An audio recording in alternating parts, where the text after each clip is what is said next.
And yo, it's What You Telling Me podcast. One Delts in the house again with my brother, Battle Rap Wax. Yo. What's going on, What you Delts? telling me, my brother? Not much, man. Just been keeping up with the football, really, to be honest. Oh, yeah. Yeah, It's going to be one of those days today, innit? Most definitely. Yeah, but do you know what, yeah? Like, aside from that, yeah, people, you know, we've reached a few targets hit. And I'm glad to say that, you know, we finally got like 5 episodes out by now. You know what I'm saying? So I'd like good progress. you know what I mean? I'd like to try my best to get everybody involved in everything that we're doing. So you guys, I'd love you to drop your comments. Obviously, like and subscribe to our shit. Hit us up on the social media. You got the TikTok, it's One Delts or the WYTM podcast. You got us on Instagram, it's the same, but with One Delts being number 1 and DELTZ or WYTM podcast on there as well. But hit us up, go on the YouTube page, check all of our episodes out. And obviously, this episode today is going to be more sports related. Yeah. That's what we're really on about, bro. If I'm honest with you, I've been waiting for this episode for a little while, bro, because you know, I've been trying to avoid like the cliche football stuff, but I'm a fucking football man, do you know what I mean? Fucking love me a good old... There's nothing cliche about football. No. We talk about, you know, podcasting, and podcasting about football is pretty cliche, if you know what I mean. What do you mean? Every Tom, Dick and Harry wants to chat about football, you know what I mean? Not many of them have the kind of knowledge or coaching experience or etc. But, you know, and then there's a lot of people that do have that. I just feel like football podcasting is quite an open field right now. Everyone's just like running around doing what they want.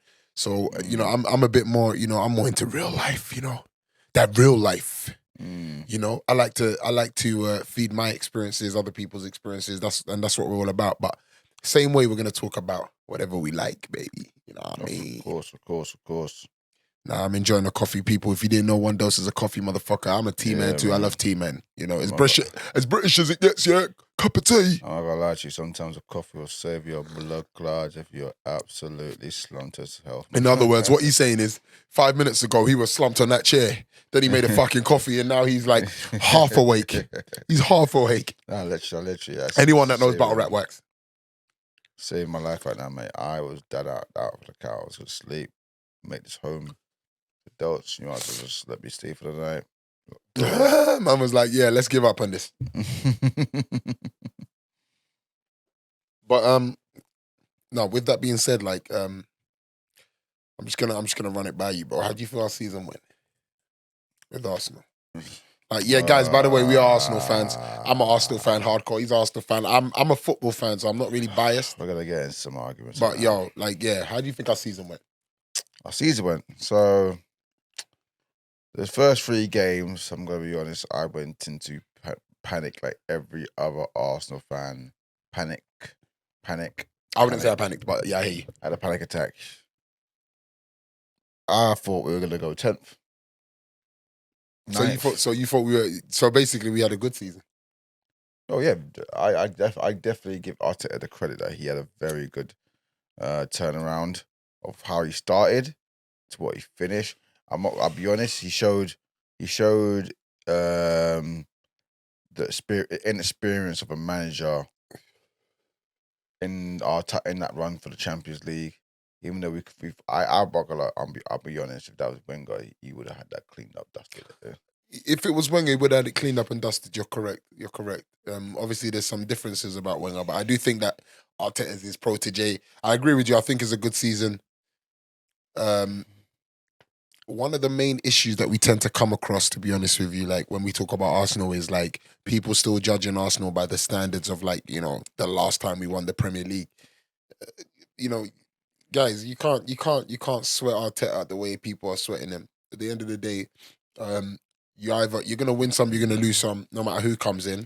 I mean, I'll be honest, it doesn't help that this is his first job. Like, people will be like, what are we fucking work experience? No, but do you know what, yeah? Just based on like sort of credibility, there's a lot of managers in history that have done their thing that have come from, you know, I guess he's the first appointment, so it is a proper risk. But there's a lot of people that have come from like minute appointments. Let's look at Ole Gunnar Solskjaer, for instance. But Ole Gunnar But he was Solskjaer working come from as a manager no, beforehand. yeah, but that's what I'm trying to say. Ole Gunnar Solskjaer he come with experience, and you could say some would say that he had a rough time there. Do you know what I mean? He didn't really show. Yeah, this is a huge step up to. So you win some, you lose some. Is basically what I'm saying. Cardiff is a mold, Yeah, but I'm just saying that. But I'm just saying that. With that being said, Yeah. Arteta, with the kind of season he had, deserved a chance. With what Ole was doing at the time, it seemed like he was on the wheel, as they were saying. But Ole on the wheel. yeah, Ole on the wheel. On the wheel. Nah, bro. Ole crashed that whip still. But look, like, but okay, but honestly though, like, just judging it on that, the risk was worth it. I would say. I was looking at it like, oh, this is some mad risk. Arteta's like, not whatever. But I'd say the risk was worth it, and the risk is further more worth it because of the way the transfers are looking, bro. Yeah, like he looks like they look like they're backing him a little bit more than they backed Wenger, a little bit more than they backed Emery. I'm not surprised though. Like, look at the way Arteta and Edu, they work very, very close together. Yeah, but with that being said, I can't say that Wenger didn't work closely with his prior managing directors or directors of football. Oh. But they work very close. Look, you could tell Edu and Arteta work very close to. Even when we had that 3-game slide, Edu was backing Arteta with his chest. And look, just the man for the job. I ain't gonna do nothing for him. I ain't gonna fire him. We ain't gonna go overboard. With that being said, he ain't had his team yet. He ain't his team. All his teammates. Which you're correct about. He ain't had his team yet fully. Cool. But what I have to say is, honestly, this season's gonna be a different kind of test for a minute. Because now people are not going to be as subtle when we're taking L's, three L's on the trot, and we have Gabriel Jesus, Fabio Vieira. We've got a back line, we got a back three, we got a back four where we don't even know what two we're gonna pick. It's true. Like at the moment, we got the kind of problems that as a club everybody will want to have, and I just think that Arteta this season coming in. Hold on, listen. Look, he's done well. He's done well at fifth. I would say that everybody else underachieved. Also, that's my opinion.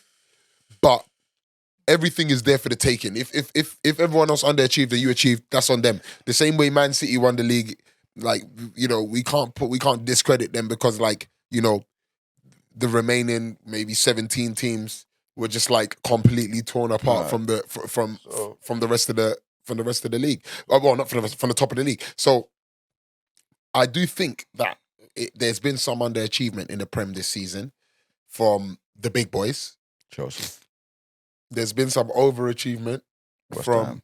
Exactly. So I do think that Arsenal are in a good place considering the circumstances. And then they had under 20. They had like a squad of like loads of under 23s, man. Youngest squad in Prem. That is crazy. Youngest squad in Prem. That is crazy. So I'm with to do fifth. It's a very, very good achievement. No, it is. Do you know what I think hurts everybody? I think what's hurting everybody is that we were close to that top four, and they feel like, him bottling it is showing. Look. No. They feel like him bottling it is like he's shown that in certain moments he's going to crumble. So I think people are worried about the future now as well. People are thinking, oh shit. Like maybe we get, and even I had it in the back of my. I was like, "Yo, listen, like, please don't be doing them Guardiola antics. No centre backs, no CDMs, no strikers. I hope he ain't taking that out of Guardiola's book." But even Guardiola had to get a beast of a CDM of like Rodri. Yeah. Go in his squad, and he needed that. But didn't play him in a final. Yeah, that's his own fault. No, but do you see what I'm saying about? Do you see what I'm saying about? I hope Arteta doesn't take from Guardiola those moments. But let me not to say Guardiola's are great, but he had that moment. That moment's a real moment for Man City, who are always going to challenge for trophies at the moment. Yeah, that's easy. That's easy money. But for Arsenal, bro, if we get to a cup final, we can't afford that. But we can only hope and pray that Arteta is actually learning as he goes along. You know what I'm saying? Like he's saying, this is his first job, his big job, and it's actually at Arsenal. It's not the expectation is going to be absolutely the fact. Like the fans watch you like hawks. They could be at their yards in their bedrooms, just doing nothing, butt Indeed. naked, and they are looking at your progress as we speak. Like, bro, it's Yeah. it's Fans that are after drop- overanalyzers. Fans are it's a lot. overanalyzers. And to be honest, like, what made me settled like, yeah, he should deserve to stay. I look at Man United squad. Look at them. Look at the heads. Look at the players they've got. Varane, Pogba, fucking Bruno Ronaldo, Fernandez when he Fernandes, Sancho. They were bidding him the savior. Sancho. You had a Shaw, fresh from form for the world from the Euros. Great Euros. Yeah. Yeah, but it was a rough ending, and you know that Yeah, that could have. I do have to right. give it to him. That could have a play in confidence. You know, Sancho. Let me just get to my point, though. But I do hear you. I hear you. Let me just get to my I just point. had to back him. Sorry. Let me sorry. just get to my Sorry, point. sorry, Like, go on. those type of players, and you couldn't do anything with that. Poor management, poor coaching, and you look at the Arsenal side. Yeah, I'm not gonna lie. There's some games I was extremely frustrated. Like, I'll give you an example: the Man United game away. We scored a goal and then we were just backing deeper till they scored a goal. Like, what the fuck? We didn't score. They scored a penalty. Yeah. But still, we were backing deeper and deeper. Like, why are we not attacking them? It was actually the first time. But then there's times that like against Aston Villa and West Ham, where I went to them games personally and they were just popping them off the park. You see why that's a problem? Like, teams like Man U, for some reason, still hold enough clout or enough fear in the club to bring players like ours to a bit of a standstill when they get in this. When they get, you know, Old Trafford definitely. Old Do you know Trafford what I mean? definitely. Old Trafford definitely. and I do feel like Emirates that we gave them. you know, players like you know, this is where it comes to play, like having a young squad. Players like Alexis Sanchez, yeah, if we had like a world beater in that kind of squad, he'll be able to grab us by the scruff in those games where we're looking like, you know what Alexis was like. He'll go deep and actually grab that ball and just start bombing with it. Like he literally even Ozil. Ozil, yeah, but the reason why I use Alexis is because like he's just the best example. Like, I don't want to say closest to Ronaldo, but I just want to say someone that literally gets that ball and just darts straight in. He goes hard. Yeah, directly. He gets in the midst of it. But obviously we're talking prime Alexis. We're not talking Alexis post Arsenal, innit? So yeah, prime Alexis was dangerous. So like, with that being said, that's, you know, that looks like it's being solved now with, we were going to talk about that with Gabriel Jesus stepping in. Yeah. You know, that's looking more 30 and 30. No more Lacazette. Nah, but you know, no. I'm not singing that, bro. Come on, bro. What do you mean? Come on, bro. That? Don't I am disrespect. singing that all the way. No, I am disrespect singing Lacazette. that. Don't disrespect Lacazette. I'm not disrespecting him. Disrespect, you know, look, bro. he did okay. Look, That's I'm being nice. Man said no I'm more. being nice. Man said no saying he did more okay. Lacazette. Like, bro, yes, chill, no more bro. Lacazette. Listen, of course. Listen, look, what I'm saying is, yeah, respect to Lacazette. I love him. He done his thing. Oh man, he underachieved heavily. He did, but heavily. But he never put his head down and sunk into his I still give him credit for contributed that. and still contributed. Even in his last season, he contributed to a shitload of goals.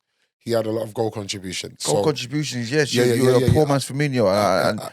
Whatever you want to call it. Like, look, man, I don't give a motherfucker. Look, I wanted goals. I didn't see goals. I hear you wanted goals, and that's why you got Aubameyang, yeah? And even that we couldn't get from him. No, but at some point you were getting a good link up. And, no, of course. And Aubameyang was there was a 2.5 period where he was world class finisher, no doubt about it.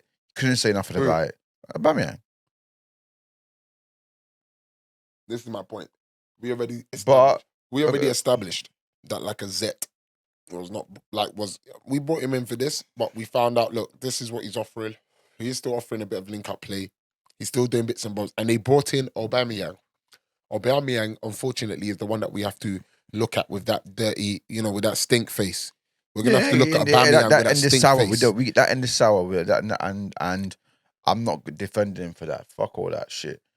Like, if you don't respect the coach decisions, you get. That's what I'm saying. Instead of saying fuck Lacazette, look, if Lacazette took a 1 year extension, I'm not saying fuck Lacazette. If Lacazette took a 1 year extension and we still bought Jesus, that would have suited me better than just getting Jesus. Because the way it looks right now is Jesus number 1, and we're gonna have Nketiah as number 2. That's more pressure. I would have been more comfortable with Nketiah and Lacazette. Lacazette on a short-term contract. Nketiah really trying to bite and make Lacazette not getting no game time anymore, which he was pushing towards the end of the season. But, under what circumstances? He was looking like maybe he's not going to be signing for Arsenal no more. It was looking like it was going to be a bit of a mess of a situation. And, as I said, I feel like he watched that podcast where Ian Wright was like, yo, why the fuck is man not just fucking getting on with it? Like, why is he not just, he spoke about how both of the strikers, one striker's gone, the other striker's not doing much. This was his opportunity, And I feel like he listened to the podcast, and I feel like he responded to that. Now, my hope is that it's not just a short-term response, a sharp, choppy response to the situation he was. And I hope that it's just a turn of mentality. Now he's maturing as a man and he's actually getting his head down and pushing for goals. That's what I'm hoping. Okay, I'll give it that. But I would have been comfortable with Lacazette signing an extension, 1 or 2 years, and being But obviously, where he's gone to Lyon, probably he's going to be more of a starter, and probably we'll see a different kind of Lacazette going back to France. With that being said, good luck to him. But no disrespect to him at all, fam. I'm not disrespect to him. I'm just saying, look, man, look. You're celebrating Jesus. Cool. I respect his time here, but I'm not going to pretend that I was his biggest fan. I was not his biggest fan. I'll be honest. I couldn't stand him. Pardon me. At times I couldn't stand him. At times we need a goal and you're just here fluffing about, you're not in position. Fuck it, yeah, the good link up player. I give you that. You brought players in. I give him that, but that's not what I need to see. I need to see the finished product, which is goals. Yeah, I need goals. Hear me out. Even Firmino is in a winning team where he's still, where he could score a lot more goals. Yeah, but this is the time. Look, like even Ian Wright said, we've got a striker who's not doing much. Who's he talking about? Not talking about Aubameyang. He's left already. He's talking about Lacazette. Yeah, of course. Not doing much. He's not doing that but much he was for even years. But I'm sure he was even talking about Aubameyang when look the bottom. Oh yeah, Aubameyang wasn't doing much. Look, the bottom line was Ian Wright was just stabbing at the fact that there is a wide open opportunity for Nketiah to step in and do something. Even like I said, it was a wide open opportunity for him to actually get some goals. I'm sure if he got, if he got 10, 12 goals in the last in that last season, they would have gave him a contract. I hear you. Gonna get him a contract. I hear you, but despite that, I'm just saying no disrespect to Lacazette. The style of play that Arteta plays. If we had a cheeky Alexis, Lacazette will be seen a lot more differently. Lacazette. I just feel like confidence player. He always tries his hardest. It's sad that he's a confidence player, but it is what it is. And I just do feel like, no disrespect to him either way. You know what I'm saying? That's the only way I look at it. I won't celebrate Lacazette's leaving. I'm more. I was actually more celebratory of Aubameyang because that whole saga that we were going through at that period of time was absolutely rattling the team at a point where we couldn't afford for them to be rattled. And it's good they done that because I feel like the form that they found after Aubameyang left was actually a bit more consistent. It was more positive. And probably because now the young boys are like, yo, we have not like who. Not even that. They were probably forget about the guys that are shining. The guys that are on the field are thinking, when we're in the sticks, who do we look to? When we're in the sticks, there was Ozil a second ago, he's gone. Oh, there was Aubameyang a second ago, he's gone. There was a point Xhaka was catching. But that's the thing. Forget about Xhaka in that instance. In the instance of attacking, there was no senior player to look at for the ball. Like, the difference was, this is why I said that Lacazette had good goal contribution because he used to get that ball into feet quite a lot, confidently, drawing a lot of fouls. He was doing things that, in my opinion, even Aubameyang don't do when Aubameyang is Lele. When Aubameyang was not scoring goals, I agree. I could honestly be like, yo, you're just like, this guy, like, he could have chased that ball down, or he could have pressed that guy a bit more. He used to like lean off the press a lot. He used to like half run in, and as soon as he's like, that guy looks like he's got it, he'll leave the guy. But I'm like, yo, what if that guy makes a mistake? What if that guy scuffs the ball right now? Like, you're gonna be 5-10 yards away from him, not ready to grab that opportunity anymore. And that was what I saw from Aubameyang when form wasn't here. And the respect that I'm giving to Lacazette is the fact that, dude was not scoring, but he was still doing what he does when he got on the field. There was times where I was like, they've got Nketiah on. Get Lacazette on, give it a try, man. Give it a try. Because we know that apart from the goals, actually, Lacazette, more than Nketiah and more than Aubameyang, is more of a pressing and drawing in foul kind of player. Yeah. Whereas, of course, Nketiah is probably closer to Lacazette in that respect because Nketiah is quite a pressing player. But with that being said, comes the quality aspect that he was lacking up until he found that random form again. So, I'm not like disputing that Lacazette should be here or shouldn't be here or whatever. I'm just saying that like the contribution that he gave, despite him not being able to pull out what he wanted to pull out, I respect it. I respect it. But listen, let's get away from that topic for the moment. This is one that we saw earlier on, that I'm gonna fucking laugh my head off at. Yeah? Mike Dean saying the most intimidating coach that he ever came across as Wenger. That eerie intimidation. I like that. Now, I don't know. Like, there's something about that that's partially unbelievable. Don't you feel? Oh, let's be honest. Like, also Wenger's sort of like seen as the loving, but or maybe I don't know. Mike Dean rattled. That's saying something. Because Mike Dean's a prick. No, but to be honest though, remember that Mike Dean has been more of a prick post that era than in that era, bro. Yeah, I feel like Mike Dean. He can still be a prick with what noticed. I feel like maybe Wenger's just like left that stamp on him, like, fuck Arsenal, boy. He's like, fuck Arsenal. Like, this guy used to give me stress. Yeah, like, fuck them. Like, I'm in a blind eye, anything possible. Like, I don't know. But like, I'm not like disreputing the integrity of referees, even though I fucking hate them guys. Yeah, I am disreputing the reputation of those fucking Hackney Marsh dead-ass Bamba Clark referees, them ones that don't know what they're doing. Yeah? You see us, man, we're here chilling, bunning a zoot. That's cool.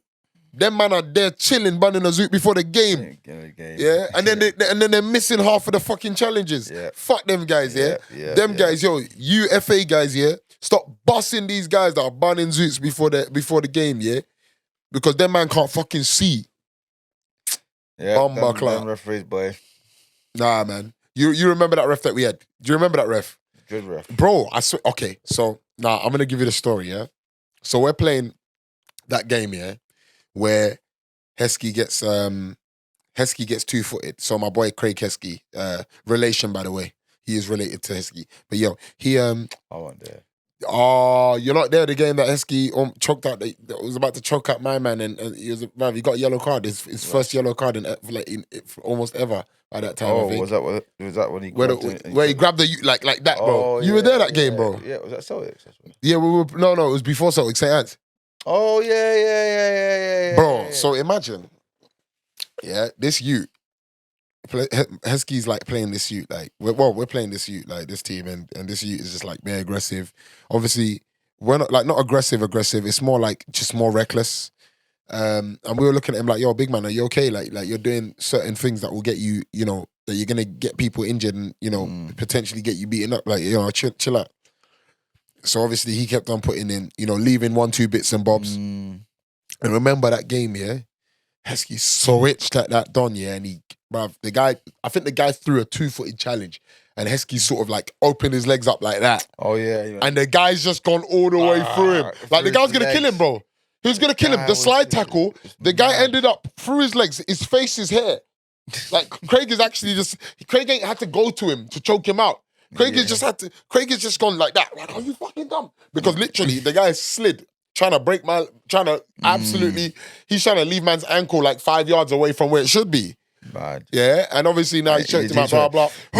But do you remember? I swear he lifted him up. No. He just choked him out the ground. Like, like this guy thinks, that Craig is on some big show shit. Bro, Craig's so strong, you know. No, Craig is strong, but you think he's the big show. Man said big show. So you think Craig went like this? Bro, the guy was tall, you know? You don't know that, but Craig's it's not about that, bro. It's not about that, bro. It's about for Craig to even lift someone that's taller than him, off the ground, that's heavier. I'm sure he lifted bro, him up from by his neck like this. He was like, my days. Yo, Gilly. Maybe the guy sat up. Maybe like the guy like was like on the floor and he tried to sit up and then Craig was like, bang, yeah, cool. I don't know. I can see Heskey do one of them Homer Simpson like. Oh man, why are you little? Yo, nah, real talk though. But remember that referee that we had that game, the Jamaican ref. Yeah, he wasn't a Rasta man, but he was a bit big. Remember, he's big. Oh, the ball man. Man, he used to like bun loud before the games. Now listen, don't you remember? I think it was that game as well that someone was chatting shit to him. Remember, someone, yeah. I know you talk about, bro. This guy's a legend, bro. Bro, this guy, this guy bun loud, before the game, Then some guy's chatting shit to him, but the guy's like, oh, fuck's sake, Like the guy's like, fuck's sake. And I think the ref is like, what, fuck me, yeah? Come here. What? Quick yellow card. Backed him the red card, straight red card, Was it a card, bro? No, it was a red. It was a red. Everyone ran to him and was begging him like, yo, big man. Even some of us were like, yo, I'm not gonna lie, ref. He didn't say fuck you. Like, he's not that brave. Like, you know, little white boy playing midfield. Like, he's the one that's just a bit mouthy. He ain't got weight to him. He ain't got size to him. He's got a bit of attitude. But bro, if you give it like ref, if you slap him once, like, you know, he's hitting the deck. So like we're trying to calm the ref down, like, yo, I'm not gonna lie, it wasn't. And then he backed it out and gave him a yellow instead. That's what happened. I remember that game, bro. He actually backed out a straight red on him. But I tell you, this is what happens when you bun loud, before a game, bruv. If you bun loud before a game, and you're a referee, forget about players. You know them players that be missing challenges? They're crazy, bruv. Them man bun loud before and then they be going in 2-footy challenges and missing the ball.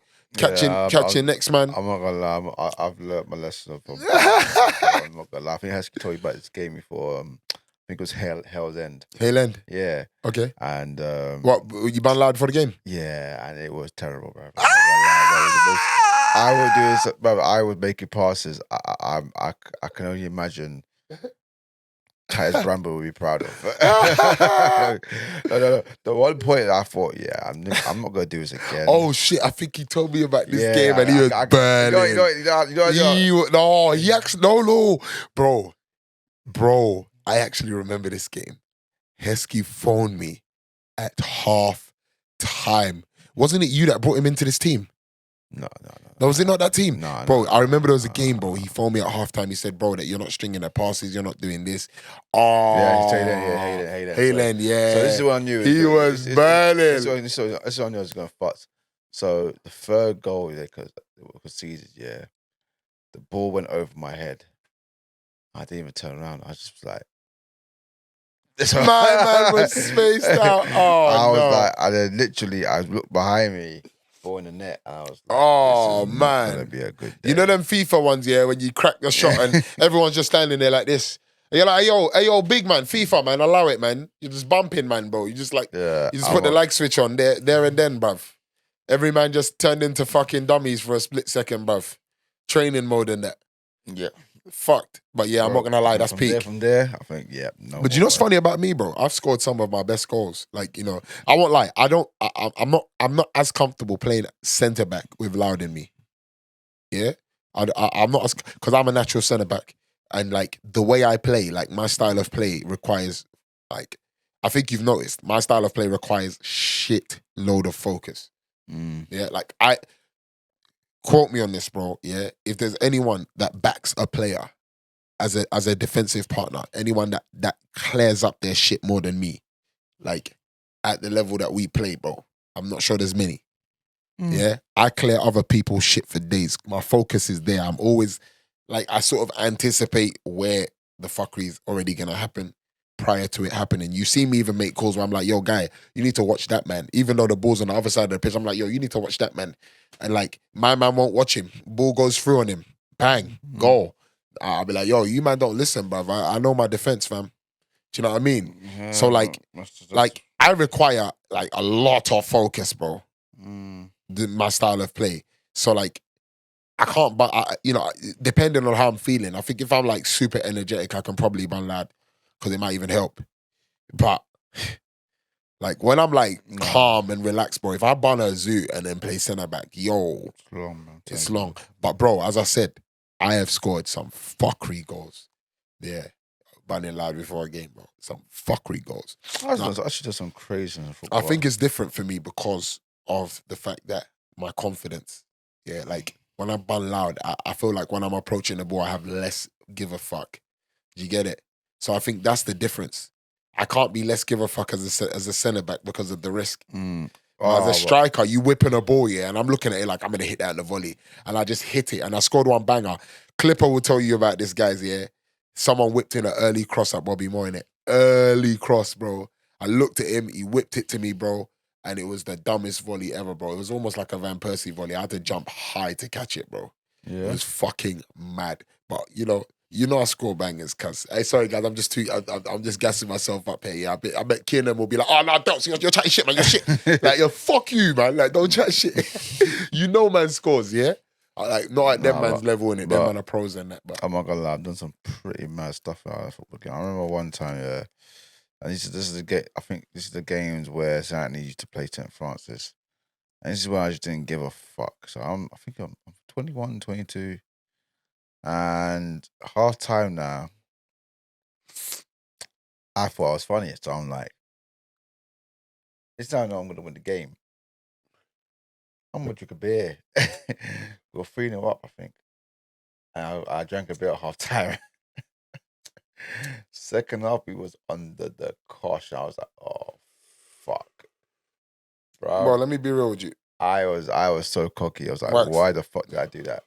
Let me be real with you. If I was playing against you, yeah, and I saw you drink a beer before the game, like or at halftime, I promise you. Do you know what I'm gonna tell my centre mid?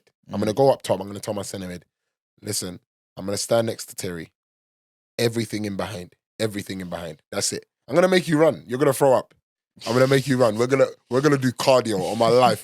If I see someone drink alcohol at halftime, I am making them do cardio. But people think I ain't got fitness because I just like sometimes I'm like, yo, well, I ran a lot already, and then I'm just like, nah, fuck this, bro. These guys ain't passing me the ball. I ain't doing that running for them. But bro, I am not lazy, fam. If my ego comes into play and I see my man drinking beer at halftime and I'm playing against it, I'm going up top. I'm gonna tell my strike. I'm gonna tell my centre mid, yo, everything over the top. Just hit the channel. I'm taking him on a run. I'll tell my centre mid, you have to do it. I'm gonna tell him you have to do it. If you don't do it, bro, if he doesn't run with me today, I'm gonna be fucking angry with you in the changing rooms. I'm not gonna lie. I'll tell him straight. Yeah, pass me that ball. Let's get him on a run. You're gonna throw up. You're gonna sub off. You're gonna sub off. Like that's my aim. You're a madman, bro. Man said he drank a fucking pint. You fucking mad? Yeah, I was doing some crazies. I did some crazies, bro. I did some crazies right there. You're a nutter, mate. You're an absolute nutter, mate. I was still won the game, but yeah, I survived that one. I don't think anyone knew about that until today. So yeah. But nah, bro. What about you, though? What maddest shit I've done on the field? Yes. Well, let me be real with you. That's a very, very shit question to ask me. Because I've done so much mad shit, I don't even know where to put each of them on a scale. Goldberg speared a nigga. Okay, so you know already. Goldberg speared a nigga. Okay, so we're playing at Beckton Power League and that. Legendary Power League. Yeah, we were playing for powerhouses, the legendary powerhouses. I'm not gonna lie, our team undefeated, no losses and no draws. Our defense was salute as well, Our defense was disgusting. We conceded under 20 goals. Under 20 goals. We conceded about 18 goals all season. That is mad, bro. That is mad. And we scored 150 something goals. Remember, we scored 150 something goals as well. Yeah, remember? Yeah, You remember there was one game that like Ray and Kareem. Ream training, hang tight Ream training. I was in that game, man. I was in when I doing when I had my sports doc shift. Yeah, but you see that game, bro. These man went back to back, Yeah. goal for goal. They were like, yo, we got two strikers. Both of them are proper strikers. Like, you know, the kind of strikers that just don't play any other position. So we're just like, oh, guys, you're gonna have to sub then, like sub 1 for 1. Yeah, they were like, what, 1 for 1? I'd say nothing then. Yeah, that's how confident they were in each other. Bro, Forget about go. themselves. Forget about themselves. They both agreed to it. We're like one goal each, you're off. They both agreed to it. That means that each of them are confident. I'm confident enough that you're gonna score for me to get a chance to come on the field. And you're confident that when I come on, I'm gonna score and you're gonna get a chance to get back on. That's basically what you're saying. Yeah? They didn't put a time limit on it. They didn't say, 5 minutes if you don't score. They said 1 for 1. Hey, watch the shout out Stefan. Bro, these man came off about 10 times each. Bro, shout out Stefan, bro. Yeah, Stefan Nilsson, one of the originals. Bro, he was a number 9 dream, bro. But remember, he was like his shot power was ridiculous. He was playing like centre mid for us, remember? For real, like he would drop down, drop down, keep the play flowing. But when you rocket a shot, bro, I am convinced it will break your leg. The way he bust that ball one time. He's a bit like Clipper, actually. But I'm not going to lie to you. Even though I've seen fit, I do think Clipper has more shot power. No, I wouldn't say. Not most different. No. I wouldn't say as much shot technique. Not much Stefan. I think shot power, yeah, bro. I've been in goal for both of these guys. I've been in goal when both of these guys are popping shots at me, yeah. And Clippers got some shot power. Clippers shot power. Well, that's something I do think that different. No, but that's the thing. That's why I'm saying I think that Stefan has shot technique over Clipper. Like I do think that Stefan can pop because I've seen him pop different kind of shots, like outside, inside, volley, like dips. You see one like the halfway line. Yeah, I remember the halfway line. That was crazy. Yeah. That was crazy. But like, just remember that, like, you know, Clipper did score 2 free kicks for us in a semi-pro game, bro. You give it to him, man. You give him that.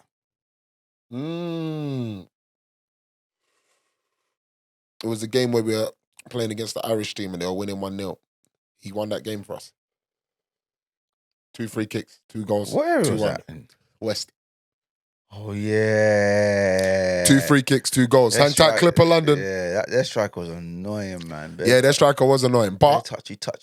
Like, yeah, but they only scored 1 goal past us. I know. Clipper scored 2 banging free kicks, bro. Yeah, shout out Clipper for the shout out Clipper, man. But yo, with that being said, yo, like, let me get to the story. So yo, we were like playing one game against the team called, I forgot what the team is called, but everyone on that team was Eastern European.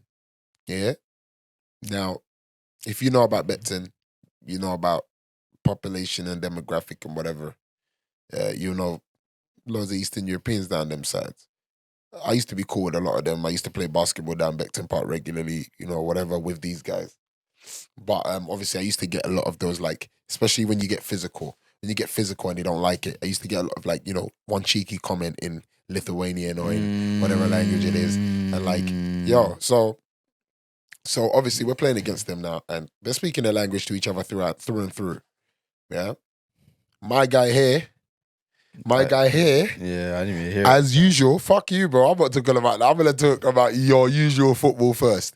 So as usual, Heskey sees man like Wax running towards the corner. Now, bearing in mind, this is Beckton Power League. So if you lot know about Power Leagues, like the corner flag doesn't mean that you can just carry on running past the line. The corner flag means that you're going to run directly into the corner of the cage. Yeah? So Wax is running down the line with one of these other dons. Yeah, this Eastern European don for the other team, and they're running, chasing the ball. And Wax is obviously just gotten the edge in terms of pace, so he's just in front of him. Yeah, and I'm slow fucking. And bro. Heskey's shouting, "Yo, stand him up! Stand him up! Yo, Terry, stand him up!" Yeah, and like if you lot know about our game, yeah, then you'll know that like whenever me, Wax, and Hesk are playing on the same team, that's gonna be a regular cool year. Hey, yo, Wax, stand him up. Yeah, because Wax, yeah, when he sees red, so cool. They're both running towards the corner flag. Heskey screaming, yo, watch out. Like, stand him up. This guy practically looks like he's going to listen for a split second and just fucking crashes into my man. Like, they just collide. My man's like smashed into the gate, smashed here and there, blah, blah, blah. Like, the guy's turning around like, oh, what the fuck, you. And they're like in each other's face like, fuck you, whatever. And like, obviously, like, everyone's like crowded in, whatever. And the guy's like walking away from the crowd. I'm sure he doesn't know that we're there. And he's like, yo, fuck you, And as he's turning around, he's like, fucking nigga. So I'm like, what? I'm like, yo, big man. Because obviously, as he said it, he's just turned. I'm right here, big man. So I'm here with Connor. He's the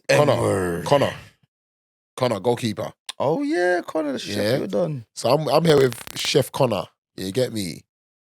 Chef Connor. And these motherfuckers. This is try to go racial. Obviously, as he's turned around, he's turned into me and the goalkeeper.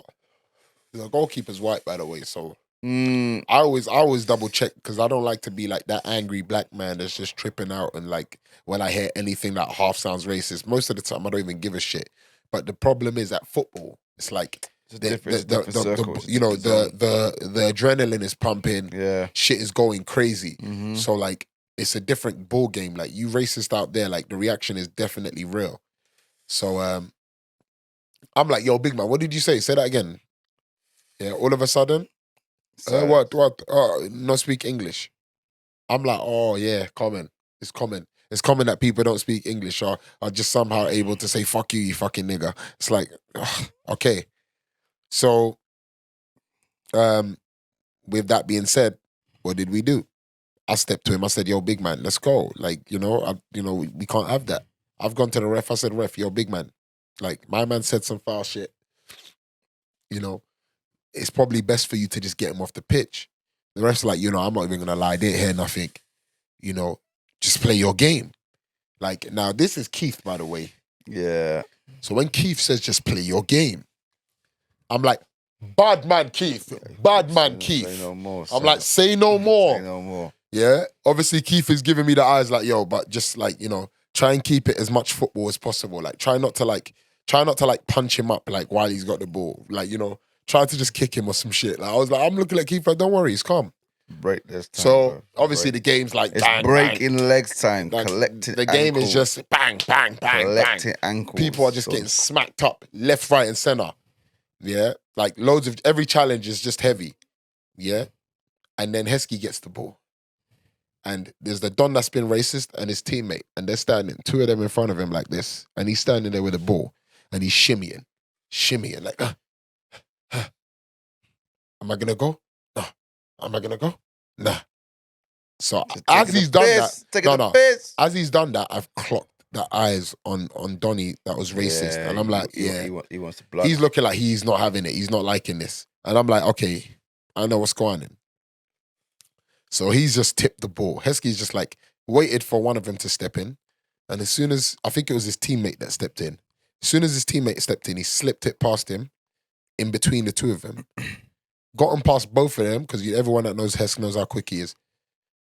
And at this moment, bro, he's just like, and this is the craziest part, bro. Like, at this moment, this guy's just flung out, like spun quickly, and then thrown the dirtiest two-footed challenge from behind just to like swipe him. He's caught all ankle, no ball, smashed into the ground. I'm already like as he said, Goldberg. I'm standing like, yeah, I'm crouched like this, like. Ready to run, because I'm like, yo, I already want this guy. Make my day. Go throw that evil shit. I'm about to throw you some evil shit. So as soon as he catches Heskey, bang, I wait for him to half stand up, and as he's standing up, I run towards him. Bill Goldberg, bang, clutch, shoulder into the fucking belly. Like, to be honest with you, I need to remember to do this.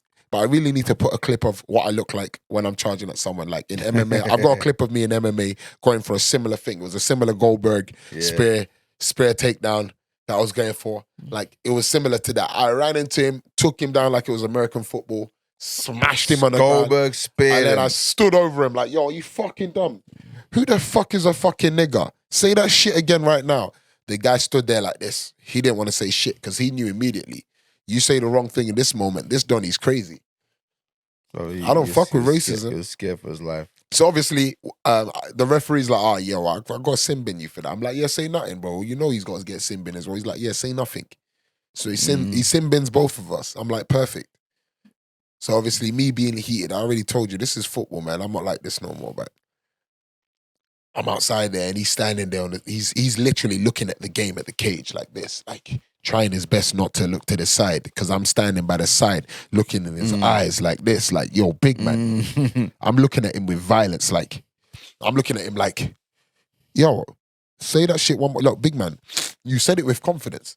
I want you to say that shit again. Yeah? Look at you. I said, you're a racist, bro. Like, obviously you're racist because that's the kind of shit that slips out when you feel like you get angry. You feel like that's comfortable for you to say. So I'm saying, right now I'm here. Say that again with similar comfort to how you said it. He didn't want to look at you, didn't he? Bro, he didn't even fucking, he didn't, look, bro, it was almost like I was talking to thin air. Yeah? It was like I was talking to thin air. To the point, his girl was standing next to him, like, worried because she's looking at me and she's looking at him. And she's worried, like she's thinking like I'm gonna do some shit to him and that he's like not ready for it. So I even got to I don't go up to him. I'm like, yo, like obviously your man's a racist, so are you racist too? Like I asked her, like, you know, no disrespect. I said, no, are you racist too? You condone that shit? And the way, yeah, she was like she said no and like sort of like no and like quickly looked away. I felt like a guilty look, didn't No, it wasn't a guilty no. It was a no of, yo, like, is that what he's onto you for? Because she didn't, like, I think she wasn't aware of, like, why we were so heated. So she's like, you know, she's like, ooh, sort of thing.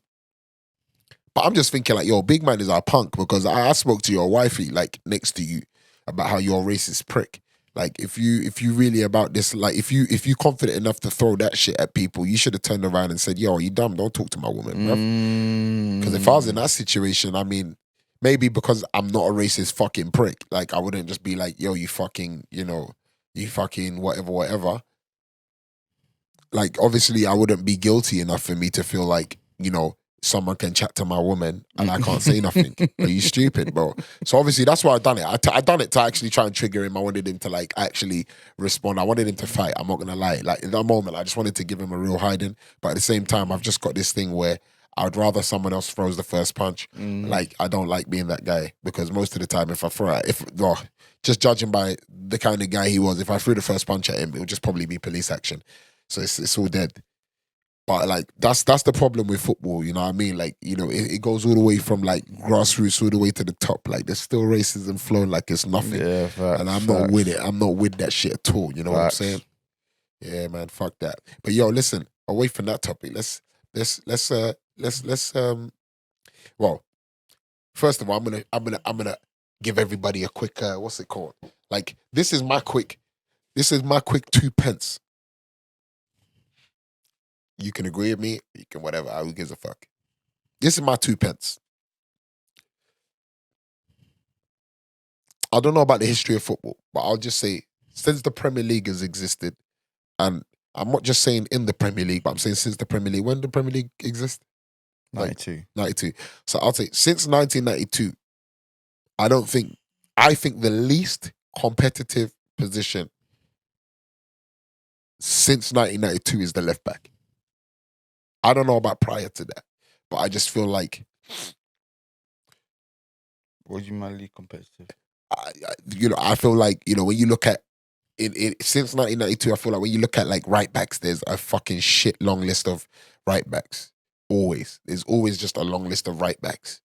You know, you look at centre backs, there's always centre backs. Cool. You know, you look at centre mids, there's always centre mids. You know, you look at wingers, there's always wingers. You look at strikers, there's always strikers.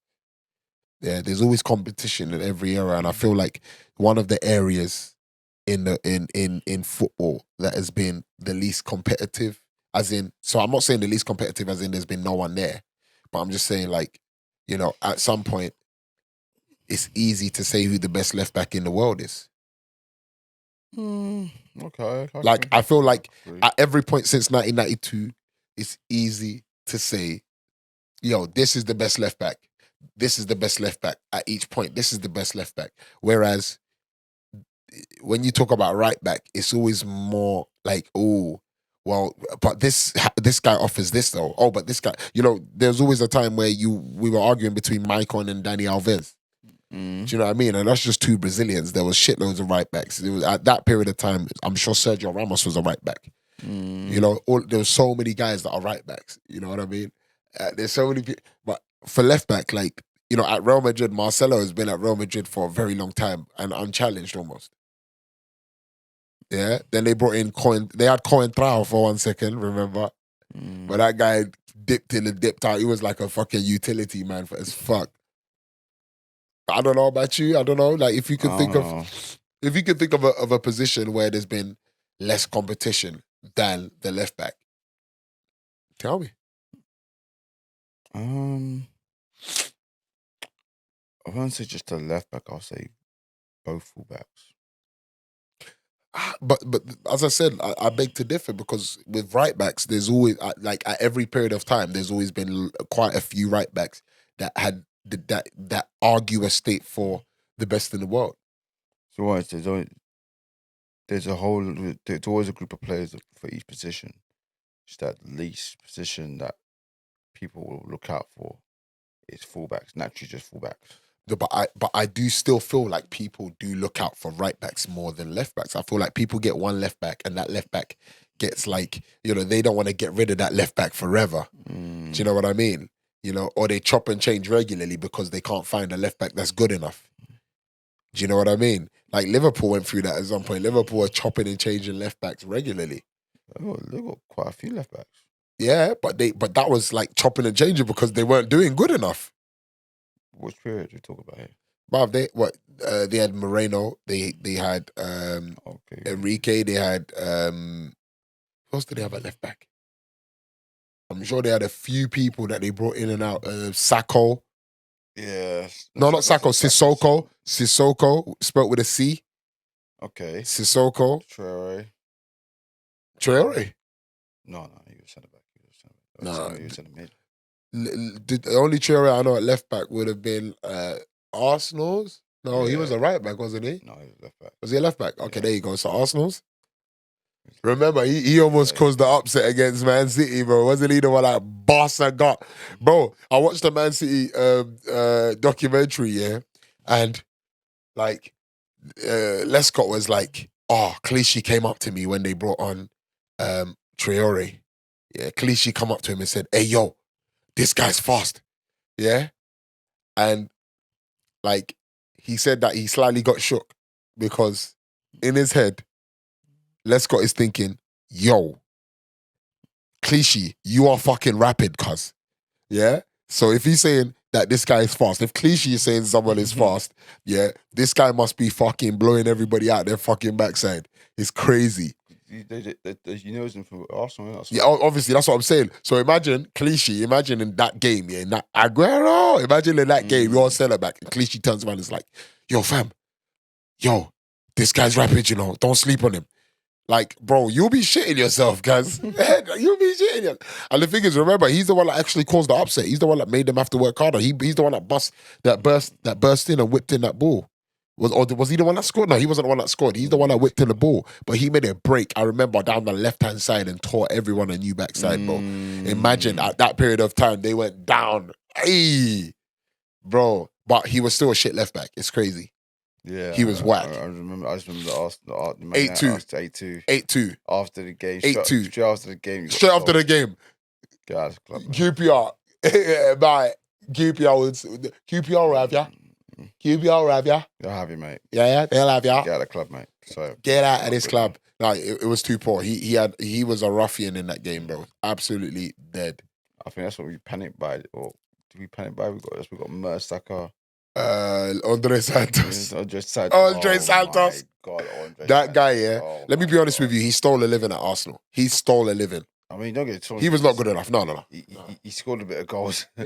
Yeah. But as you would do in a squad that had quite decent players. Defensively, one of the worst left backs I've ever seen in my entire. But this is what I'm trying to say, bro. I feel like the least competitive position is that left back, man. I feel like in the world, like Ashley Cole, when Ashley Cole was like one of the best, if not the best, I feel like it was almost undeniable. There was like minimal people to contest it. Whereas when we look at right backs, you know, What was that? It was Philip Lahm at the time. yeah. What, Philip Lahm at left back? What was that? You were fullback. He was Right back. Philip Lahm has always been a right back. He could have done a job at left back. You wouldn't call him the best left back in the world because the position that he starts in when there's no injuries is right back. They just didn't have, as I said, left back is a tricky position. They just didn't have a left back that was good enough for the fact that they had to play a right-footed right back, a left-footed right back. They have to play a right back at left back. So a right-footed fucking player playing left back because he's tidy on both feet, I guess. Yeah? What David But Alaba? actually, yeah, but Alaba's one man. This is what I'm trying to say. Like Alaba is an individual. Like, and at the period that he was doing his thing, yeah, because now he's a centre back, by the way. And then Jordi Alba. Jordi Alba would not have been a big enough contester. Like, Huh? I don't know about all of that, man. He was good, but he was good. He was good. Like, Marcelo was way better than him, bro. Sorry. Okay, but he's still in contention. Yeah, maybe. But Maybe. yeah, I guess. I guess. Maybe. I can't. Look, bro, put it this way. Okay. You put Jordi Alba. We even got Cancelo. No, but Cancelo. that's now, bro. No, listen, you're not getting what I'm saying. Yeah? Like, you can't compare Marcelo and Cancelo now because Marcelo is done. No, because Marcelo is done. Marcelo is done now. He's not even at Real Madrid no more, bro. He's done. He's done. They gave him a big send-off. He had a nice picture of him and the president with all of the trophies. Okay. Bro, he's done. He even, like, bro. He's retired for football? Look, no, not retired, bro. I'm saying he's done, as in, we're talking about players in their prime. What I'm saying is, best in the world at their primes. So, over the period of times, every year, when you look at the best in the world, I'm just saying that there's more in every other position than the left back, bro. That's all I was saying. Like, I feel like the left back was the position where if someone was really good, they could almost go out and out. Like, Ashley Cole, for me, was the best, hands down, the best English left back, and probably still is one of the best English left backs since then. Like, there's no one else that, I don't think there's no one else that has come out that has beaten him at his prime. I agree. And I feel like it's the same with when you look at players like Marcelo. I feel like, there is actually no left back. In Marcelo's prime time, you know, we're talking about that period of time where they were winning loads of Champions Leagues and Marcelo was scoring goals, assisting goals, as well as being that prick hacking down Messi for days. Like, there was that period of time where I feel like Marcelo could go uncontested as well. It's like, he is the best. Like, bro, him next to Jordi Alba, bro. This is the reason why I said, because if you offer me Jordi Alba or Marcelo at both of their primes, I'm pretty sure most people are going for Marcelo. I don't know. Maybe other people won't. Maybe the Barcelona lovers, you know, maybe people that love, you know, whatever. But I'm just saying, like, through and through, left back, Marcelo for me over Jordi Alba. And I don't think there was many people that could challenge him when Marcelo was at his prime. But now you're looking at the right back position, and like there was always an argument. Even when you picked the best right back, there was an argument. Look at England right now. There's so many right backs. Yeah. And it's like, even when you pick the best, it's like, like people pick Trent, and I agree to a degree. But then I'm like, but then when we've got a team where, you guys need to park the bus. Can we trust him over Kyle Walker? I don't think so. Or James. Do you know what I mean? I would pick Kyle Walker still right now over any other right back currently because I think Kyle Walker needs to be a centre back. Just saying, guys, Kyle Walker needs to do the Alaba. He needs to do the Ramos. He needs to go to centre back. He adds another 6 years to his career, in my opinion, and he preserves that energy for that pace, bro. He's gonna be still rapid as fuck compared to all the other centre backs. Do you know what I mean? He needs to do that change. I don't normally call these kind of things for fucking ex-Tottenham wankers, but I actually like Kyle Walker. He's a real G. You know what I mean? There's very few Tottenham wankers, but he's a real G. He's a Sheffield Don. Yeah, maybe that's why. Maybe because he's not a through and through Tottenham Don. Do you know what I mean? But I do love Kyle Walker, and I think he should be a centre back. And I think, in my opinion, if he turns centre back, he could easily challenge those people that are fighting for the centre back position at the moment Huh? based on experience. In what club? England, bro. Okay, I thought you said Man said in City. what club? England, bro. I thought you said Man City for a second. Man I was City, like, he can be a centre back for a backup easily. Backup. He's played backup centre back, so this is not an argument, bro. Like he's played okay. backup centre back. I was saying that you said you could walk into the team. I was saying I never said he can walk into Man City. No, Man City are constantly buying players. Like when he is done, the reason why he's still there is because he's that good. The reason why he can play right back and they'll play a right back at left back is because the right back is good enough to play left back, but Kyle Walker is good enough to hold his spot. That's the reason why. Or they would have played someone else at left back and gotten Kyle Walker right there. Zinchenko, I'm not too. I was convinced by him. I think he's right. I'm not too sold by him. I think he's right. I think he's right. I don't think he's special, but I don't think he's a liability. I don't think he's a liability. I'm not. And he's young. I'm not too sold by him. So I'm gonna say. I just said I don't think he's a liability. So I don't think he's like. I don't think there's any L in having him in the squad. You know, maybe he's starting games and they're still winning. They won the league with him. And even Ake, how did he get into Man City? Whoa. Where's the respect, bro? Bruv, isn't Nathan Ake one of the players we've been shouting? Why is he not starting? Someone buy him ASAP. We've been shouting that for time. No, I'm saying in general. How did he even get to Man City in general? Bro, he probably thought, yo, no one else is going to fucking put up and cop me. And Man City came calling. Why not? If I was him, I'll take Man City. Where was he before? He was at Chelsea for time. Then he went to Bournemouth. Yeah, bro. I'll take Man City over Bournemouth. Even if it means I'm going to play less. He's played loads of games already on loan. Played loads of games on loan here, there, and there. Go to Man City, get a few, and then find another club and make a name. Oh, I'll just leave it Ake just the main guy. See it. You what? I'd see him as the main guy. You see him as a main guy? No, I like to see him as a main guy. Oh, you like to see him as a main guy? Yeah. You ain't gonna see him as a main guy in a team like Man City. Oh, fact, of course not. It's the kind of money that they spend. Yeah, they can always just easily go and look for the best centre back and be able to pay for him because the clubs are not. They're gonna be like, oh yeah, it's Man City. Let's put some more P's on it, and then on top of it, the players gonna be like, oh shit, it's Man City, bigger wages. So what can I say? I mean, I think he'll do well in like a Everton or a West Ham. I think he's better than that kind of play. In my opinion on Nathan Ake, he'll do sick at Ajax. Yeah, that's true. He'll do sick at Ajax. He'll do well in the Champions League in Ajax. He'll do well in the league with Ajax. Oh, so but I just see him in a very ball playing team. That's it. Like Nathan Ake ball playing team. Like I couldn't say anything else about it. Like fair.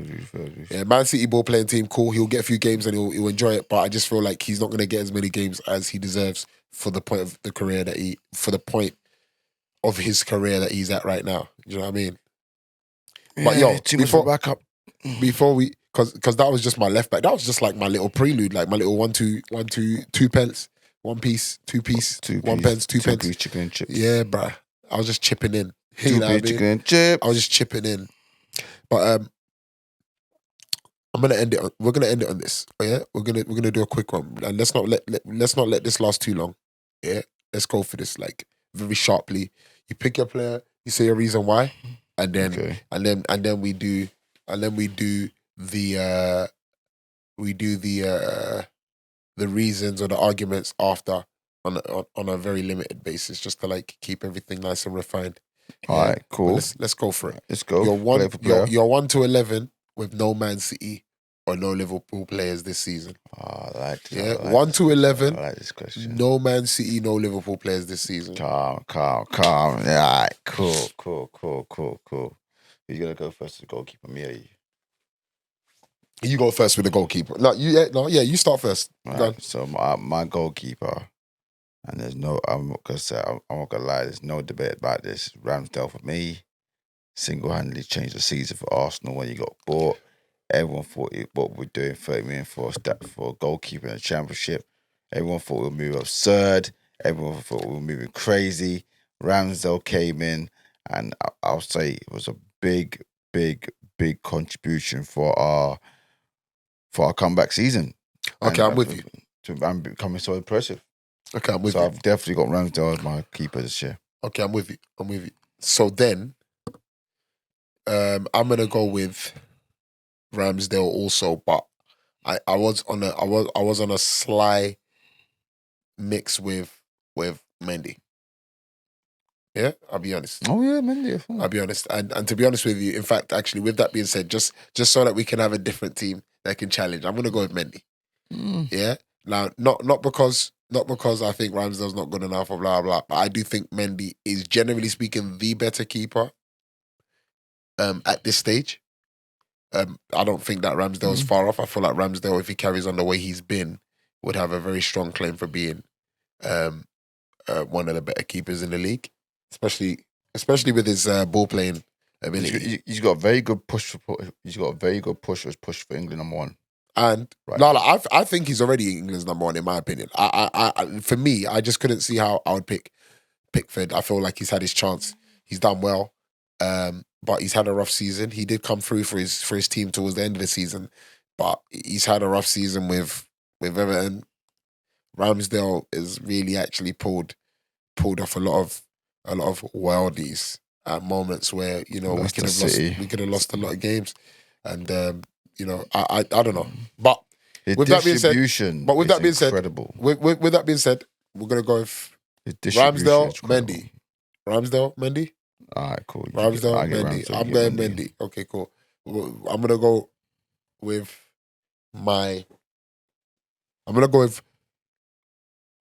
both of my centre backs. Now, I'm gonna pick Gabriel for one. Yeah, I'm gonna pick Gabriel for one. I feel like it's a bordering easy one for me in that respects. I feel like he's had a great season. He's been quality. Arsenal have done quite good defensively, like in the bigger picture. We've had a few games where we've had those, whatever. But in the bigger picture, I think, Arsenal has improved defensively and in their ability to take the ball from the back. That would include Gabriel, that would include Ben White and Ramsdale as well. But I'm picking Gabriel also for, mainly for the defensive acumen. Like he's quality. So Gabriel's one of them. Go on. I'm not sure about my second one. I'm very stuck on it at the moment. I feel like I'm missing someone. That's why. I feel like I'm really missing someone. What was the top four? What was number 3 to number 6 again? Chelsea, Tottenham, Arsenal, West Ham. Arsenal, Man United. Man United. I'll tell you something. I ain't got no Man United defenders in there, boy. Yeah, same here. Okay, same here. No so Man United defenders. I picked Gabriel. I'm gonna leave you to pick the next centre back, and I'll think about my second centre back in the meanwhile. Well, I also picked Gabriel due to the fact that he came to the squad. Defense improved immediately, and I also actually picked. I picked Rudiger. Oh, see now, mine might actually end up just like yours because you've just put it into perspective. At first, I picked Thiago Silva, but I thought about it due to consistency and due to how much of a big game player he is, and even his going forward ability of this season and last has increased quite dramatically. Rudiger, most definitely, I had to pick over Thiago Silva because I actually had Thiago Silva originally. So with that being said, my two centre backs look like yours because when I think about it, actually, if I did include Man City and Liverpool, I might have still slid Rudiger into there. I might have still slid Rudiger into. It might have been Rudiger, and then I might have to think of who's done well at Van Dijk, Diaz, and do you know what I mean? So with that being said, yeah, okay, cool. We can go both with Gabriel and Rudiger. So I'll let you go right back first. Or do you want to go left back first and I go right back? Because I told you I struggle with left back.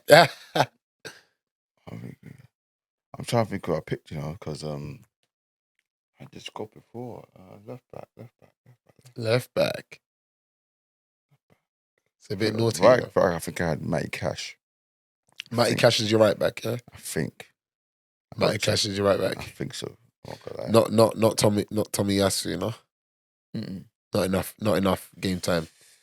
Injury. The whole season, yeah, and I usually be injured. So I used to look at my list. I had a list about this. I actually got a list. No. We ain't talking list, bro. We're talking now. Yeah, forget about all that list business. Yeah, what you telling me right now?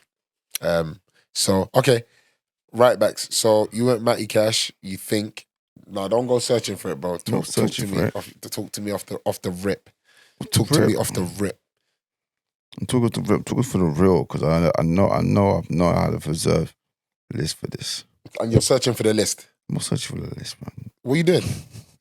I'm searching for the list, bro. Put the phone away, bro, and give us the thing, bro. Hey, listen, look at this guy searching for the list. Bro, put it away, bro. Put it away. Put it away. Put it away. Put it away. It's off the rip, bro. It's off the rip. It's off the rip. Right, put that shit away, nigga. All right, cool. The fuck? Oh, all that shit. You know what? I just remembered who I actually paid away with Matty Cash. He was one of my contenders. It was actually Reece James. True say. Okay. I had a mental block, that's what it was. Reece James. That's actually a good one. See, it's difficult now because Chelsea were third. So, they deservedly have a lot of players in there. Reece James was scoring goals, though. Yeah. He was scoring goals. So, who's Tottenham's right back? Fuck Tottenham. Oh, no, he's not good enough. He was Emerson. Right. Emerson, Royale. Give me a break. Yeah, he's not that great, but it was all right. It wasn't bad. Tanga. Give me a break. Tanga, that's your right. Give him who else is there? Actually, you got Matty Cash. Tommy. Who's West Ham's? Oh, West Ham's one was. That's a good question. Who was West Ham's one? Because I feel like it was the mixed race done. Sometimes with Ben Johnson. What's the mixed race done's name? Or mad pace. Just bare rapid. Freedom. No, it's not Freedom. Fredericks. If I say Frederick. Nah, he can't get in there. Okay, so no, real talk. So Reece James it is. Man, just dismissed it straight away. Like, I can't get it. So Reece James it is. Left back. See, so now you can't go with Tierney now, innit? No, injuries as well. Too much. I actually know what left back I like. Actually, I like Brighton's one, Cucurella. Nice little player that he is, man. So who else is there then? What other left backs are there? Because I'm not even sure right now, bro. There's Cucurella. There's who is Man U's left back is Alex Telles. If you want to take a how's Alex Telles doing? Nah, fuck that. Nah, I ain't seen him enough, so I wouldn't even pick him anyway. Any Man United player has been X'd out of the list, bro. It's been shit. Cresswell's had a very good season this year. Cresswell had a very good season this year. You can even give a shout for Mark Alonso, even though I can't stand him. I think he's shit. I won't lie to you. I don't think he's that bad. I just don't think he's that good. Yeah, but this season I think he's had a decent season. Maybe not as good as they've wanted, because towards the end of the season they did sort of like watch a couple games. But, every time I say Alonso, I just imagine Saka just doing him at Stamford Bridge. That's all. Yeah, it's because you're an Arsenal fan, bro. I just love seeing I'm an Arsenal fan, but I'm able to be objective, bro. Like, no, I think Mark Alonso had an okay season, but I just see him. I just don't see him as that good. I don't think he's that good. He's a decent set piece taker. He's decent at going forward a bit, but defensively, I think he's very, very suspect. Very suspect. Yeah. And he's lucky Chiswell was injured. Chilwell, yeah. If Chilwell wasn't injured, I said Chiswell. I don't know when I care what about it. Hey, mate, what? You trying to go Chigwell, mate? Or you want to go Chiswick? Chiswell, T-Well, man, I care, boy. Yeah, I hear you. Chilwell, you're lucky he was injured. Because he would not be playing right now. Okay. Well, look. Chilwell, before he got injured, he was doing bits. He was doing bits. I'm gonna go. I'm gonna give mine. I'm gonna give mine to. If I'm honest with you, yeah, I want to give it to Marcus Alonso because I just feel like Fuck Marcus. nah. I just felt like, yo, listen, like, you know, the position they're in as well, man. Like, it just makes it a bit, you know, a little bit difficult to pick certain other guys sometimes. I got Cucurella, man. Cucurella, I hear you though. Yeah, so we're doing 4-3-3. Whatever you want, to be honest. If you're going with three in the middle, what's your three in the middle for this season? Well, my automatic one has to be Declan Rice. Declan Rice, yeah, I'll slide him in there. Declan I'll give Rice. it to him, even though I think he's a bit more over. I think he's like a bit overrated. I'm not gonna lie. Not overrated. I feel like these guys hype him up differently. I think he's the most improved player. You think he's 100 mil? Hell no. Yeah, but that's what they're saying he's worth, mate. Not worth 100 mil, man. Well, I mean, if Maguire's worth 80, then he's worth 100. But if we're being realistic, Haaland could be bought for 54 mil. Yeah, I would. Sure, you can do a little 40 mil for. No, Declan Rice ain't there nowhere for 40 mil. When they get West Ham, are always going to overprice them players that they want to keep, Especially England players. Exactly. So, yes, Declan Rice, most definitely. I'll put him in there too. Go on. Got Odegaard.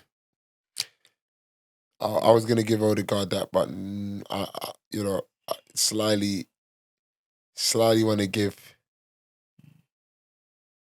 Basuma some heat. Nah, fuck Basuma, man. I want to give Basuma because what? Because he's a Tottenham man. Yeah, bro. Come on, I like, him, bro. Man. Fuck him. No, I'm joking, man. Yeah, but Basuma has a decent season. I feel like he had a better last season. Mm? I feel like he had a better last season. Probably. But I feel like he still had a good this season. So I might put Bissouma in there just to be a prick. Probably. Huh? Probably. But yeah, you want to put Bissouma? Yeah. And then who else? I was thinking, because there's some contenders in there this year. You've got... You got Conor Gallagher. I mean... That's the guy I picked. I was going to send some contenders before I mentioned him.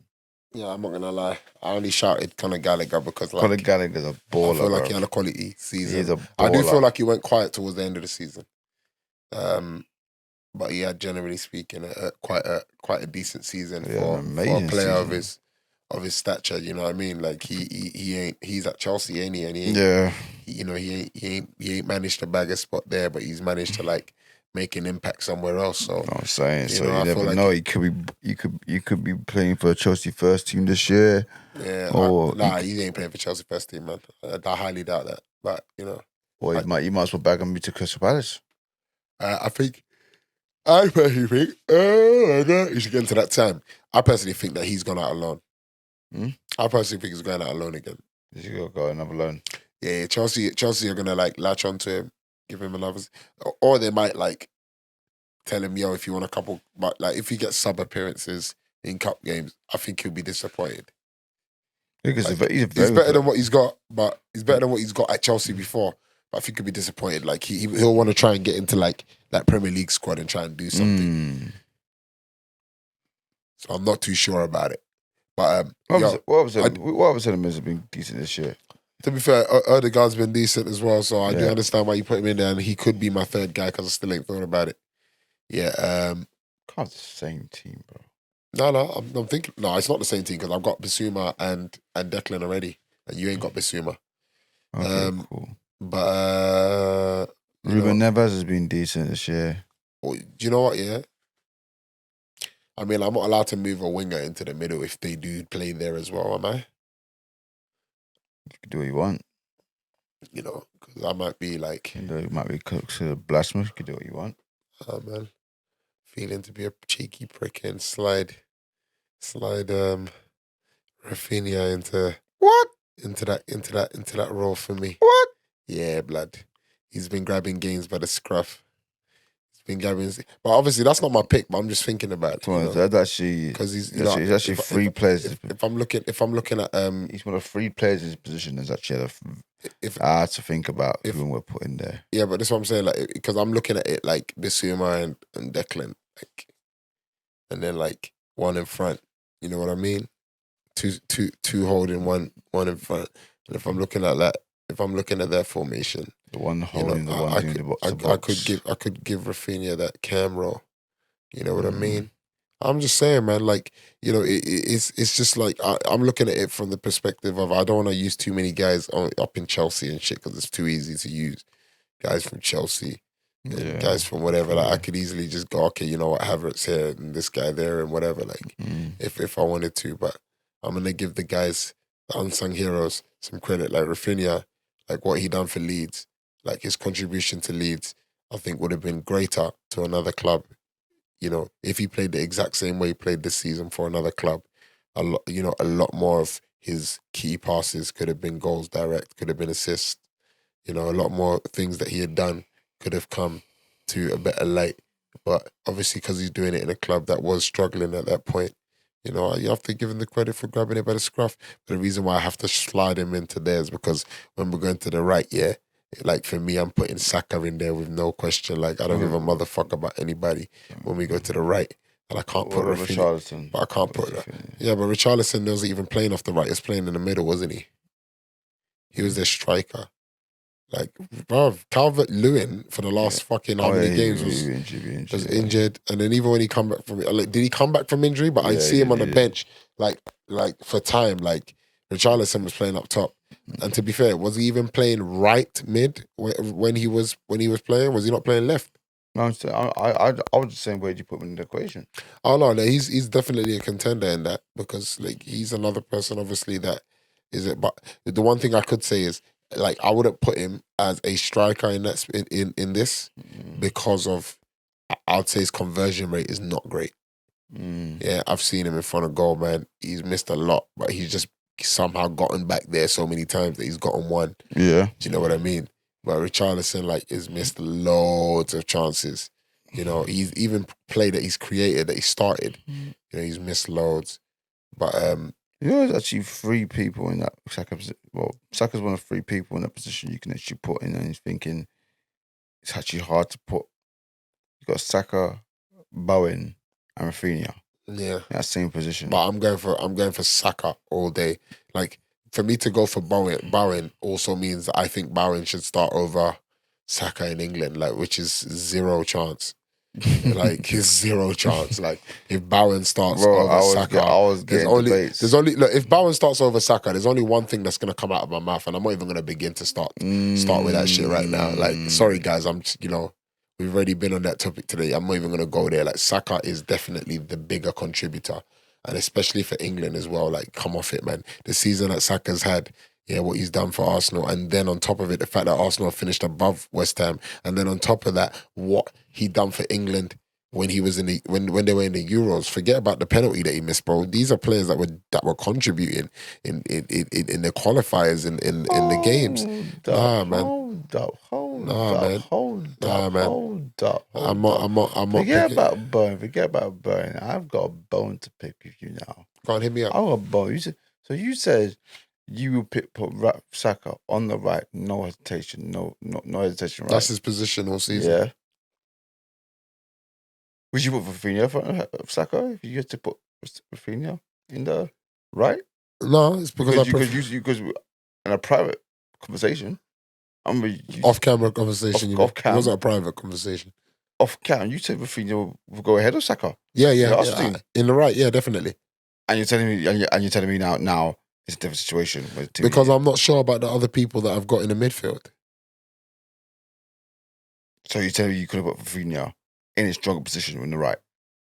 I think Rafinha is capable and I asked you that before. I just thought. Wait, chill.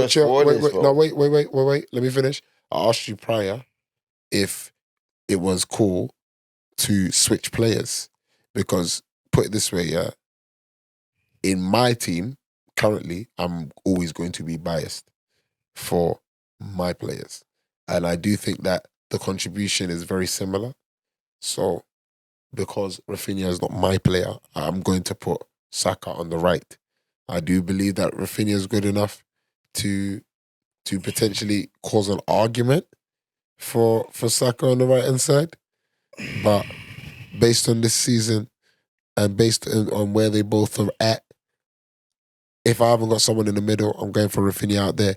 If not, I would have done vice versa and put Saka in the middle and put Rafinha out there. But I just feel like Saka's not had as many No, opportunities in the middle. you know, he's been alright all season, man. But personally, You've been alright all season. Who? Saka. That's what I'm trying to say. So like for me, it would have been more stupid for me to say, okay, well Saka, because I would like to include both of them in my squad. How about that? Bowen had a really good season. He did though. I'm not even going to contest that at all. He had a great season. You know, and I'm not trying to argue, but I'm just thinking that you know, for me, I just feel like those are my two players in it. You get me? Like, I think that this squad does a mazza. You know, this squad might, you know, if I put this squad together, it might push those Liverpools and those Man Cities. You know, I've added a bit of added pressure on them. You know what I mean? That's what I think. Then? Oh, the strike is difficult, but like, you know, as I said, I didn't want to go for a bait Havertz here because Havertz has done his thing for Chelsea, boy. Especially where fucking Lukaku. Lukaku doo-doo. Lukaku. No, real talk. Especially where man like Lukaku has not like grasped his opportunities. Yeah, I just can't fuck with it. He just wants the easy way out, man. Simple as that. He just wants the easy way out. He thought, yeah, no content now. I want to go Chelsea now. I got unfinished business. So, all right, cool. You had your unfinished business now. This is what I'm gonna do. Let me finish my point with Lukaku. Yeah, go on. Lukaku right now. I'm not gonna lie to you. I'm gonna go on a mini rant with Lukaku. Oh no, but you know what the problem with Lukaku is? Yeah, if you go on that mini rant, like remember he's not even close to our picks. So make that mini rant a proper mini rant, please. Proper mini rant. Let me tell you about this guy. Yeah, this guy has been jumping from club to club like a little. He's like a slag. No, like a slag. He's like a little fucking bratty child. He just wants everything that he wants, innit? So you went to Man United. You went for your best friend Pogba. Your best friend, like a friend. You went, yeah, I'm going with my best friend. We're going to play for Man United. Go back in the groove. You had a very good start. Very good start. You slacked off. You didn't like what you couldn't stand the pressure no more. You ducked out in it. All right, cool. Fair dues. Where you went to? I do think that he was harsh, roughly treated to a degree. You know, he didn't help himself with some substandard performance. Yeah, he didn't help himself, but you know, I do feel like there was a bit more like a little bit more going on at Man. Heskey got treated harshly, man. Yeah, but so did great performances, and he still so did Pogba. You know. Pogba had a great start to the Man United career. Yeah, but Pogba's been treated harshly also. Oh, very treated. Yeah, but this is what I'm trying to say. I just feel like there's stuff going on at Man United at the moment where, like, you know, they ain't figured it out. They ain't got it together. So a lot of players have taken more heat than they potentially deserve. Cool.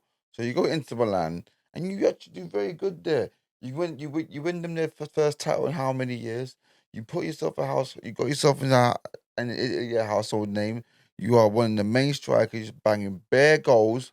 Yeah. And now you've done that. You think you create history there. You think, let me stay Italy. I like it here. I can progress myself here. Be one of the best strikers in the world. Boom. And not only that. You get trained in the national team. You get trained in the national team. But let me set up a later because you don't want to. I don't want to get into that right now. I don't want to get. into let's not get into. Let's not get into. It's another issue. I want. Okay, but no. But let me finish. Let me finish. This Lukaku rant is going, and our time is actually. Look, man. Our time is going more. Go to Chelsea. Yo, listen. I'm gonna pause you there. You're paying for the cab. Oh my god. Okay, yo, but carry on. You go Chelsea now. You want your unfinished business. Before you finished there, everyone thought you were done because Mourinho left you. You came back on. You idolized Drogba. He did idolize Drogba. Drogba. I don't know why he did that though. And then SPU in the middle of the season, just when it gets rough and tough, he's getting a bit of pressure now after a very good start again. Lukaku, he had his very good start with 1 or 2, 3 games, and then he slacks off. Like, bro, and then you went back to Inter? Really? Really? No, but you know what? The going back to Inter move was actually, out of everything you've mentioned, the smartest part of what he's done. Yeah, the only part that wasn't smart, was him leaving Inter. That was the like, for me, out of his whole journey, I think he's found himself at Inter, which players do. They find themselves eventually, and he should have ran with it. He didn't. He went back to Chelsea. That was a bad move. I think him going back to Inter, as much as it may seem like almost a step back or just like our peak move, I feel like that move suits him the best out of all of In the the wrong middle decisions. of the season, though, you go on Italian. Yeah, he shouldn't be mentioned it. I want to go back to Inter. I want to go to Inter. Yeah, he shouldn't have mentioned it. That's like, stupid. why did you come back to England in the first place? I have no idea why he did that. Like, and to be honest with you, like, he's probably battling some personal demons that cover that shit. All right, cool. So forget all the personal demons. Yeah, let's talk about his game right now, because his game don't look too good. Yo, you said it was a mini rant. You're about to Nah, actually. man, No, you're about. No, wait. It's my last point. Sorry. You're about to dissect him. You dissected him enough. We still have to talk about the left winger and the striker. One more point. You see how everyone gets to Lukaku about his game, innit? And I try to annoy because you once upon a time he actually had a decent touch. You could do that. You know what he says? When I get that ball in a row, it's finished. It's finished. It's finished. What is that, Lukaku? Bro, you get trained. Listen, that Lukaku had confidence. Henry. That And you can't get a first touch? That Lukaku had confidence. You get coached by Thierry Henry. And you can't get a first touch? Bro, Come on, Lukaku. It's not his game. You know his game. You're meant to just whip it into him, and he's meant He's either meant to flick it on. You're a professional footballer. When you get first touch, it's not your game, bruv. He's either meant to flick it on or finish with a header. What do you do all them years? Fucking hell, his first touch is not your game all of a sudden. And you're a big man. Listen, big man. Lukaku, you're pissing me off, man. I hear you. Fucking hell, Lukaku, man. I'm not gonna burnt my soul, man. Lukaku, this is your fault. You've got this guy giving me a headache. You burnt my soul, bro. You went from Carragher sucking your dick literally to everyone calling you a joke now. Really? To be fair, Carragher wasn't like Carragher was actually like his ego kicked in, bro. Like Carragher was actually trying to stop it. Carragher was actually thinking, nah, what does he mean it's finished? Am I a prick? Like that's what Carragher thought. Carragher was thinking, wait, am I a fucking dickhead, bro? What does it mean it's finished? Bro, anyone can stop that. All right, let's go. And then he done him 4 times. Like, what can he do? Like, Like I said, when I lean on you and I roll the ball for you, it's finished. Yeah, well, listen, the bottom line is teams don't play like that for him no more. That's all. Like, if he wants to play like that, go to a mid-table team. Yeah, I'm not gonna lie. You have to offer a bit more than that whole like back to goal shit. Like a lot of teams don't care about it because players like Jesus can play back to goal. Like it's stupid. Like little Lacazette plays back to goal. Bears. Like yo, stop with that back to goal only shit. Like start like offering them runs a bit more. Get no fucking goals. It is what it is, mate. Yeah, you play back to goal, you ain't gonna see the goal. You know what I mean? It's true though. Giroud, we used to worry about goals. It's because he plays back to goal all the time. Fucking Lukaku, every time he plays back to goal, he can't find it. Unless he goes to a team like Everton, then they find a way of making that shit work for him because he'll play back to goal, get it out wide, and they'll actually whip it back into him. Yeah. You know? But, you know, it is what it is. Let's go back to the 11. We still need to find a left winger and a striker. Let me tell you something, yeah. I'm actually going to cancel Havertz out quite easily. Yeah. I already know my left winger and my striker, and it's actually a walkthrough, unfortunately. And I think you can almost guess this before saying you can guess it. You can guess it, and you can probably say it as well. Son is playing left wing. Oh, I haven't got Son, you know. Good, there you go. So Son is playing left wing. Yeah, I should have Son, to be honest. Cristiano Ronaldo's playing up top. I got Ronaldo up top. There you have it. I actually put Martinelli left wing. Nah. Sorry. Yeah, Son. Son Heung-min. I'm not mad with Son. Yeah, Son. he's a fucking Tottenham wanker, but respect where it's due, brother. You fucking dumb. How could Son not be in that team? Yeah, Like Son should. Son basically can easily be in the team if you did include Man City and Liverpool as well. You can actually argue with him being there as well. So it's very hard for Son not to be in the team that doesn't include Man City and Liverpool. That's true. No, I agree. So Son left winger, and Ronaldo up top. Have my trade. Saka's gonna play right for me. Rafinha's I'm gonna say play. I'm gonna say Saka out because we literally got the same team. Because I'm gonna put Son in now. I'm gonna put Bowen in the right. Okay, so you got Bowen in the right. I'll put Bowen in the right. Who's your other centre mid? Because remember, I got Bissouma. I got Odegaard, Conor Gallagher, and Rice. Okay, and I've got Bissouma, Rice and Rafinha. Rafinha playing camp. Yeah. But my team will smoke your team, bro. Nah, I don't think so, bro. My team will smoke. You're not getting the ball, bro. You're not getting the ball. I don't think so, bro. Oh, Conor Gallagher's a fucking hazard, you know. Yeah, Conor Gallagher, but I've got Bissouma, Rice. Who, fam? Bissouma, Rice. Over Conor Gallagher, really? And Rafinha. Like, it's not even about keeping the ball. This is about letting you have the ball and then pinning you down as soon as you think you're getting the ball into the final third. And then put one ball, fucking Cristiano Ronaldo, bags, man. Good night. Bags, man. I've got Son on the left, bags, man. I've got Saka who will just take your guy on a run. And you know, Saka, we all know his assist would have been significantly higher if he wasn't aiming for Lacazette and he was aiming for Ronaldo. Saying. And that's no disrespect to Lacazette. Bowen is a live wire. He's a live wire. I respect that. He's a live wire. I respect that. He's been one of the stand-up improvement performances. Like he really was superb this year. I'll give him that. One of the main reasons West Ham was on that forward surge. One of them, but yeah, I'm with you. One of them. Yeah, one of them. I think West Ham as a unit did very well, but yeah, I'm with you. So there we have it, people.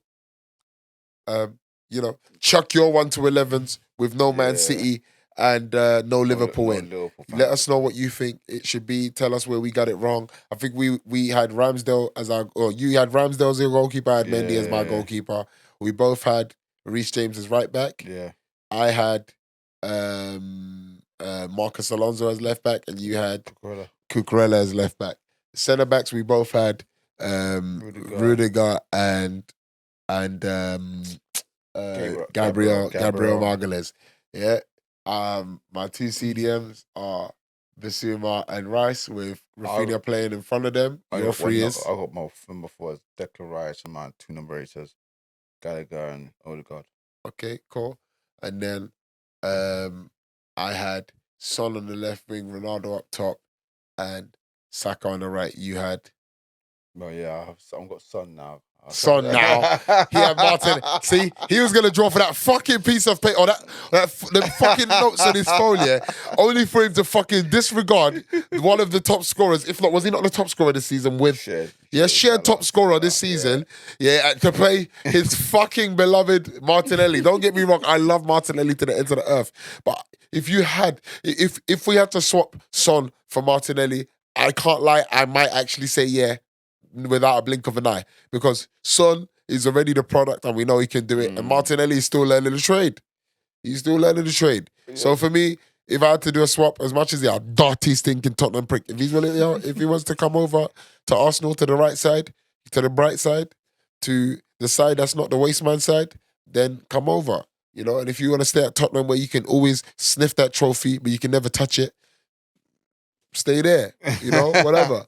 But no, Son had to be there. Yeah, all that beloved Martinelli shit you're trying to slide in, you're moving mad. And Cristiano Ronaldo is no blink of an eye because he's up there in the top scorers as well. And Havertz, he was nice, he was good, whatever. Arsenal, we don't have anyone to call in that position. Who else was in that? It was in that top 6, top 8. West Ham, who was their striker? Antonio, Antonio done his thing, but he done his thing, but he can never ever. He can never ever like try and challenge like Havertz and and Ronaldo this season. Even Havertz has been way better than Antonio. But Antonio has been a lot of effort off the ball, so I'll give it to him. It's his running, man. That guy runs for days, bro. That guy come like a Kenyan. Yeah, always running, bruv. Yeah, get me. Man like Jamaica. yeah, but he ran like a Kenyan. Yeah, Get me, yeah, bro. You know, Ethiopian. You know that man, bro, in the marathons and in the fucking 5Ks, 10Ks, and the Olympics. Them man are always the ones at the front. You'll see like a group of like 3 Ethiopians in the front with 3 Kenyans just chilling behind them, and they're all ready to like just chomp each other up anytime. You know what I mean? What's the guy's name? There was back in the day, Gabriel Selassie. There was Kenenisa Bekele. I can't remember these names. I can't lie, bro. I'm trying to think. Well, I used to do athletics, so I used to like watch a lot of this shit. But I'm trying to figure out whether Kenenisa Bekele. Who was the other guy? There was a Kenyan guy that was reckless, bro. This guy come like a sprinter in the last 400 meters, bro. You're looking at him like, yo, big man, didn't you just run like, didn't you just run 4,600 meters? How the fuck are you sprinting like that in the last 4? Man had second wind on Man had like 5th wind. I just said he ran 4,800 meters, bro, or 4,600 meters. He's doing the last 400 meters like he thinks Michael Johnson's running against him. Yo, chill out, dog. You know what I mean? But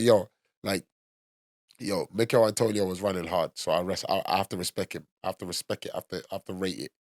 I have to rate it. But like what you telling me, people, like that was obviously our little break off episode. This is what you telling me football edition. Obviously, we're talking about Arsenal. We're talking about our football experiences, some racial racism experiences.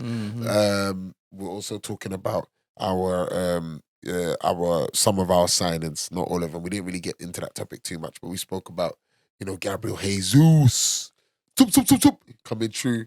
Don't know. Really, really close. We could smell the glory.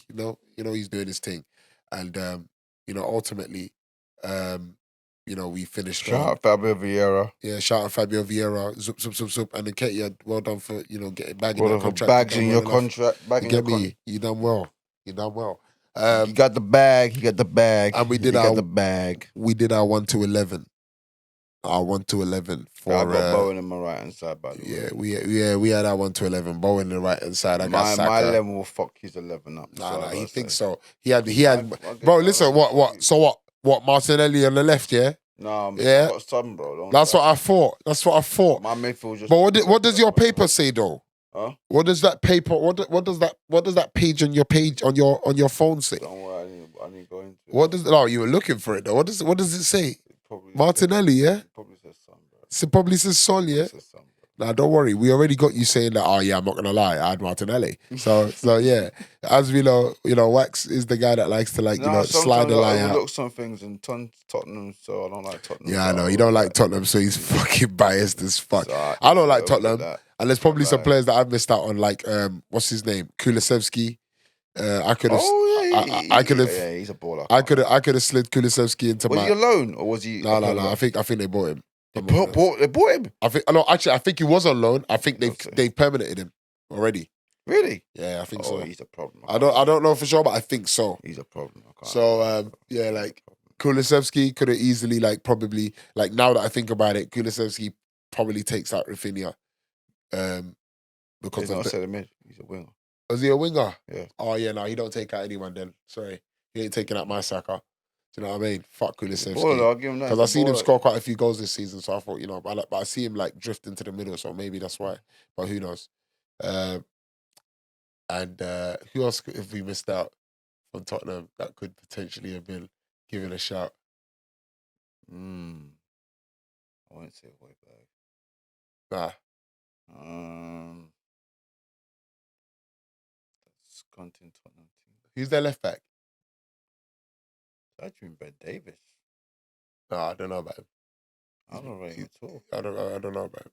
Who else? Really? Oh, really? Religion? Regulon. Nah, bro. Regulon is the guy that scored 2 own goals last season, bro.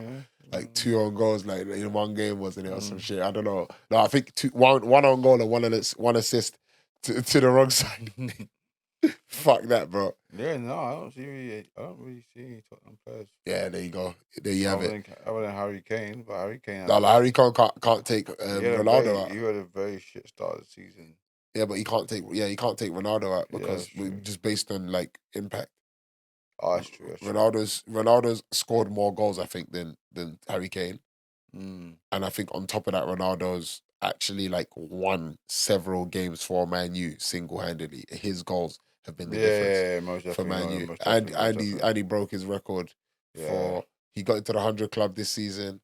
That's And actually mad. yeah, imagine he wasn't in the 100 club before. That's crazy. That's what Like a player with that many goals and yeah, bags, man. Yeah, but finally he's in the 100 club in the Premier League, and Finally, he's on 50 hat tricks, 50 career hat tricks. fucking hell, this guy's he's just incredible. Fucking incredible. different. Even Messi, but either way, he's Messi a different kind of human being. So, before we go though, who's the most disappointing team? Most disappointing team? Yeah. Okay. It's easy to say Chelsea because we're like, oh yeah, they should have done a bit more, blah blah blah. But I'm not even looking there because Chelsea weren't. Chelsea. But let me tell you who I'm looking at. Like, not Chelsea for me. Let me tell you who I'm looking at heavy. I'm not gonna lie. For me, Leeds. Hey. Yeah, because like they looked very good last season. I thought they'll do better. And like for me, the reason why I say disappointing is because I just felt like they had put themselves by the end of last season in a place to not be battling relegation anymore. Like they seem like a team that like no matter what side of the table you're looking at, there's gonna be a few guys that worry about them. They don't look like that no more. You know, and that was all undone in the space of one season, and eventually they sacked Marco Bielsa, and then they still look like it could have happened. They could have still got relegated despite all of that. So I don't know what their problems are, but likely they are going to lose a few players because I don't think players want to join relegation scraps for the rest of their careers, especially players like Rodrigo. They got Rodrigo. They're getting rid of what they're selling. What's his name again? Huh? Gabriel. Huh? No, I'm talking about Leeds. Oh, Leeds, yes, Leeds. Yeah, they're selling what's his name from the right. All sales must go. Rafinha, and they have Rodrigo who's quite tidy, and I feel like those players are the kind of players that can find better clubs. You need to get a club, mate, if you want to go Leeds. If you want That's to World Cup. crazy. You need to get a club, mate, if you need to go World Cup, mate. Nah, he ain't going World Cup, bro. That's crazy. But when he was fit, he was looking good, but he ain't going World Cup, bro. He ain't going World Cup. I like that's just something that I can say with my hand on my chest. I don't like. What can he do between now and the World Cup to get into the World Cup? Like he has to like be bags in like at least won a game. At least won a game for the first 2-3 months for him to be like in that England squad. That bro, they're doing that in the middle of the season, bro. They're like in the middle of in the winter, bro. Middle of the season. You know what I mean?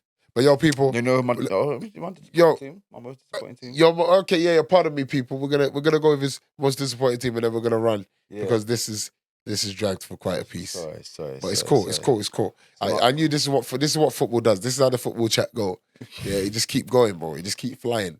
And then like you come off one topic and a break off topic slides on just off the end of one topic. Something new comes in easy. Like that's how it is. Like you and your motherfucking Lukaku rants. Don't get me wrong though, I've done a few too. I'm guilty of a couple, but the Lukaku rant was too much. It was too much. But yo, go on. Like your most disappointing team. I'm gonna say Leeds because I just feel like they shouldn't have battled relegation. I'm gonna say Man United. Man United. With the collection of players you have, with the resources you have, they were playing with house money. Where did they finish last season? The ball. The season like this. They finished second last season. Ooh, yeah, that is actually a very big. Dropped the ball. That's a very big. Ronaldo came to Man United to challenge for the title. From what happened last season to go second. And the worst part about it is, for the amount of goals that he's contributed as well, for them to not have been able to do nothing yet. You're right. They had That's before. mad. That season, Liverpool was third. Yeah, that's crazy. They actually had one over on one of their rivals at least.